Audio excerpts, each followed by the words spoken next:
Namaskar. Continuing with 16 points, it is the point number 7. Food, the diet.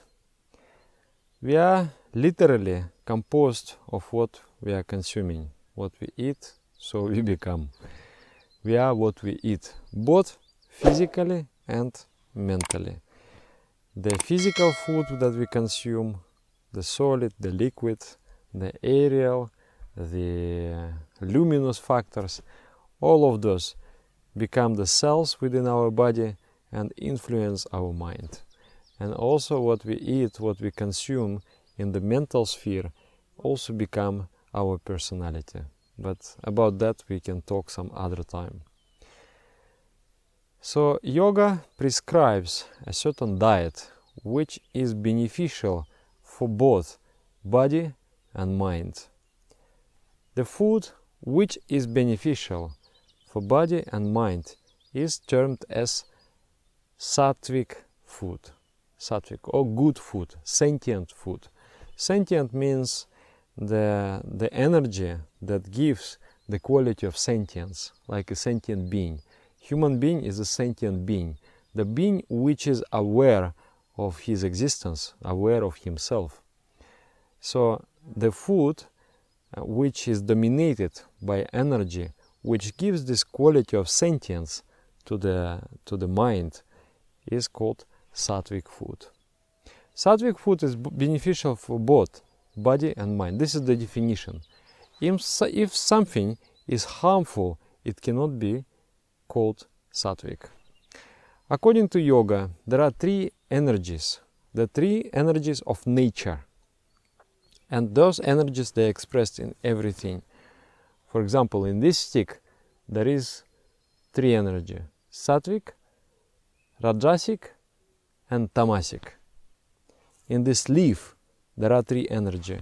In this mosquito, in this air, everywhere the energies are dominating.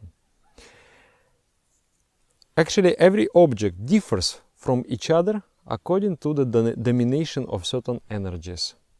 The energy, it is considered that the consciousness is getting shape due to influence of energy. So in yoga, we believe that everything is a metamorphosed, condensed form of consciousness. Consciousness is the same, but the degree of influence of different modes of energies is different. It's just, for example, the water is flowing and the energy is there. The temperature is above zero, so it is flowing. If you make it below zero, under the normal atmospheric pressure, it will become solid. Or if you make it above 100 degrees Celsius, it will boil and will become gaseous. Water is the same, but the energy is different, so the appearance is also different.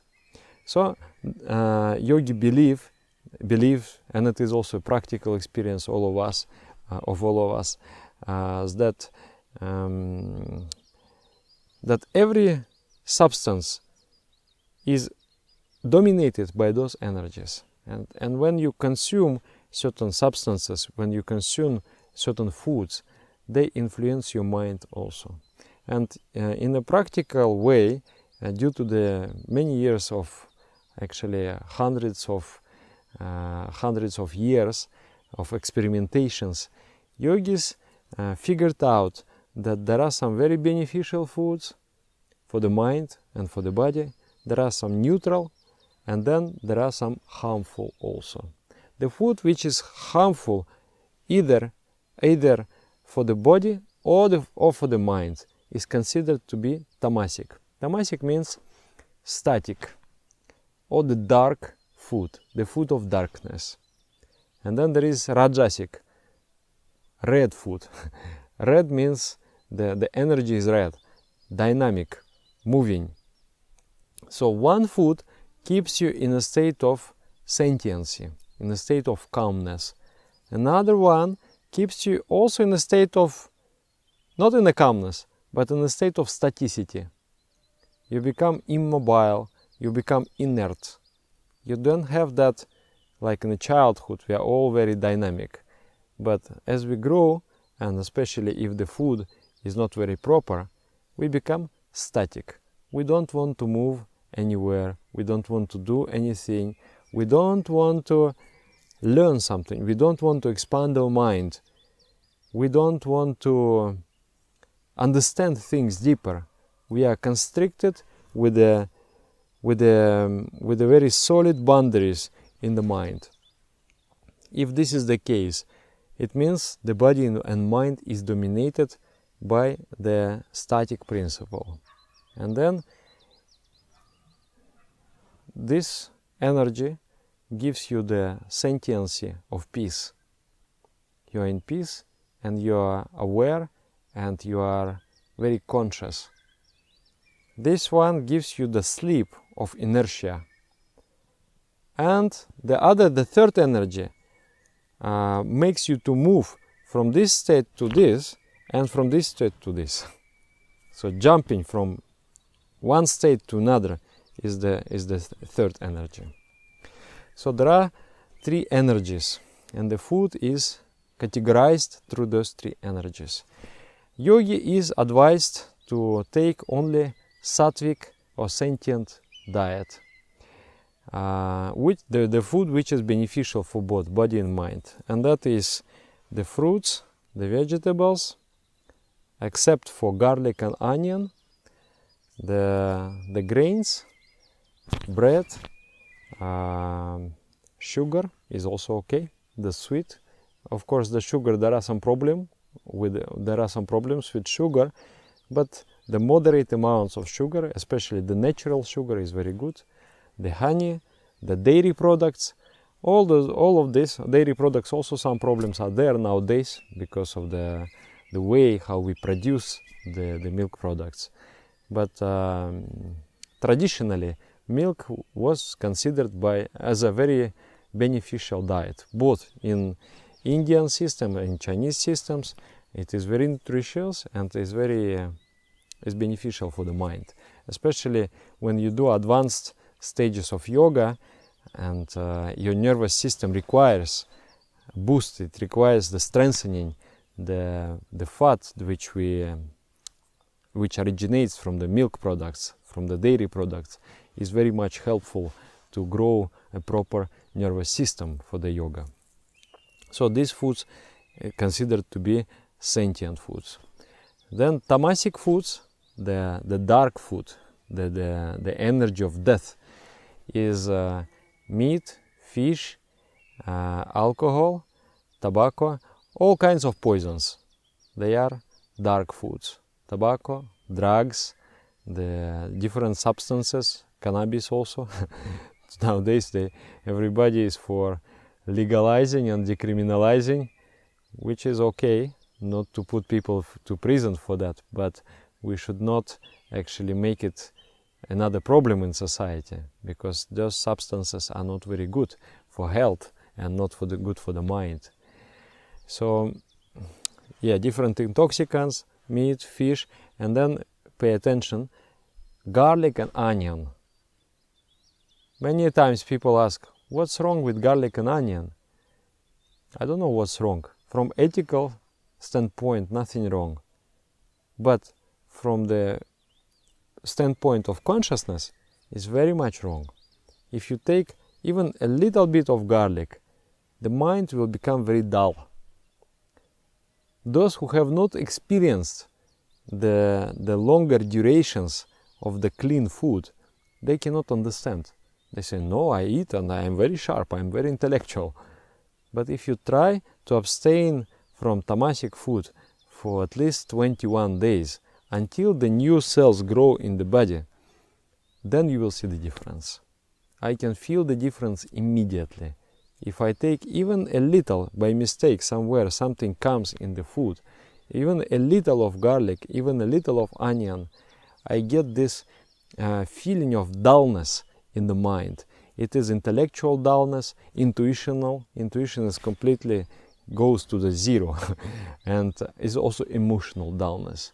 And I don't like that state. That's why I abstain very, very strictly from all those foods. And then there is rajasic food in between.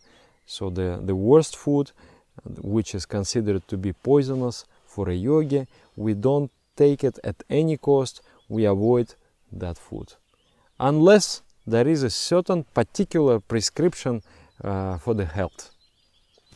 But nowadays I don't see the situations arising that. I don't see I don't see that ever there will be situation that you have to take those kind of foods. That now we can find so many different substitutes for those. So the darkest foods are meat, fish, alcohol, different intoxicants, garlic, onion, and also mushroom. And then here we have grains, vegetables, fruits, honey, dairy products, the rest of the foods. And then in the middle we have this dynamic food, which creates the desire either to become a saint or go to do all the bad things. It makes the mind wander from one side to another. That is coffee, cacao, chocolate, carbonated drinks like Coca-Cola, etc. So those foods are considered to be Rajasic. And those foods maybe in moderate amounts. For some beginner practitioners it is okay, but if you are very serious with yoga practice, it is better to avoid the lower categories of food, tamasic food and rajasic food, and keep only the sentient food. Our body is just like a parliament. The parliament is there is a chamber of commons, there is a chamber of lords, and there is a king or queen there on top. So we are, we consider ourselves individuums, but we are not individuums. We are actually composed of many parts. Many individuum means undivided, something which is like a whole. But I, as a person, I am not only the microcosm, I am not only the soul, but I am also the body. And in the body there are trillions of different cells, and each of those cells has a small little voice, a small little instinct. And according to the nature of that cell, that voice will be pushing you either towards the spiritual practice and to the sublime ideology, to the sublime ideas, to the high ideals in life, or that little voice of the cell will push you towards degeneration. Then there is this chamber of lords, it's just like a heart, is one particular organism, and there is a kidney, is another kind of organism. Actually, if you remove the kidney and you put it in the nutrients environment, it can still live on. It's just like a being, just like an animal, and it has its certain instinct, it has certain nervous system, and it has certain desires also. So all those voices of the cells, of the organs, they all merge, and then they give resultant desire. So when people consume tamasic food, the cells are born from that food. They have a particular inclination towards the crudeness. You decided to sit in meditation, but your cells, your body decided, no, let us better sleep. You decided to read a spiritual book, not let us better sleep, or let us better drink some beer. So when you consume that kind of food, it creates the desire for that type of energy, because the cells are accustomed to that kind of energy. It is my personal experience, an experience of many people whom I observe. If you, for example, you become vegetarian, but you still keep onion and garlic, occasionally you will have desire to still eat meat, to still eat, drink some alcohol, and some not sentient, some crude inclinations in the mind, they will still be there. So it is advised, once you move from one mode of energy to another, just move there Forget everything of that. Cut out meat, fish, alcohol, smoking, onion garlic, everything. Leave it. Maybe you will struggle for 21 days, but once the cells of the body has been replenished, one cell lives about 21 days, and then new cells will be born. The new cells made out of different kind of food. You will have different kind of personality, and you will have different kinds of desires. So it is advised to shift from one energy to another energy, and it will be very, very, very, very helpful for meditation. It will be very helpful for relationships, especially for children. You know, the adults, we can control ourselves. I feel anger, I will suppress myself and hold it, but the child cannot do that. So children, they're very transparent what they eat. If they eat tamasic food, they behave in a tamasic way because they cannot control themselves. They express negative emotions. When they eat sentient food, they're so beautiful. They express a very joyful, very light emotions. So it is very, very noticeable in children. If adults, we can be hypocrites, we can show some other face while feeling something else. Children cannot do that. So by observing the children, the effect of diet on children, you can also make your conclusions. And in yourself, I just advise you, you try to abstain from the foods I mentioned, the dark food, and do it for 21 days, and then you will see. And normally, nobody wants to come back to that kind of diet, especially when combined with meditation. Sometimes, if people by force, by the feel force, they forsake, they leave that kind of diet and they move to some other diet, but the mind still is in darkness, then they have still some pulling, calling towards that experience of that diet. But once you do meditation and you abstain from that food, the moment comes that you don't want. Even somebody will offer you, you'll say, no, I don't want to eat this, because you don't perceive it as food anymore. You don't like that. So, and it is very nice. It has better smell. Your body will have much better smell. It's very, very noticeable when you do yoga class and the beginners come who are not vegetarian, who are not following the proper diet.